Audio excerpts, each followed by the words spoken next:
हंगू से खबर है जिसके इलाके दोआबा में पुलिस काफिले पर हमले में एसएचओ समेत 3 एहलकार जख्मी हो गए। हंगू के इलाके दोआबा में पुलिस काफिले को आईईडी हमले का निशाना बनाया गया। पुलिस जराये के मुताबिक धमाका उस वक्त हुआ जब पुलिस अफसरान सर्च ऑपरेशन से वापस आ रहे थे। धमाके के नतीजे में एसएचओ थाना दोआबा इमरानुद्दीन समेत जख्मी एहलकारों को फौरी तौर पर डीएचक्यू अस्पताल हंगू मुंतकिल कर दिया गया। वाक़े के फौरन बाद पुलिस की भारी नफरी मौके पर पहुंच गई। इलाके को घेरे में लेकर सर्च ऑपरेशन शुरू कर दिया गया। सिक्योरिटी फोर्सेज ने वाक़े की तहकीकात शुरू कर दी हैं, जबकि ज़िले भर में सिक्योरिटी को हाई अलर्ट कर दिया गया है।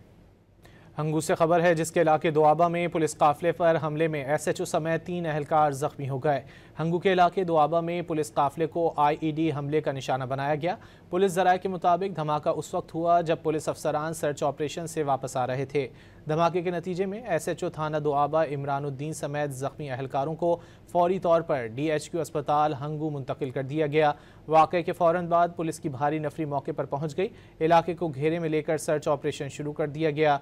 सिक्योरिटी फोर्सेज ने वाक़े की तहकीकात शुरू कर दी हैं, जबकि ज़िले भर में सिक्योरिटी को हाई अलर्ट कर दिया गया है।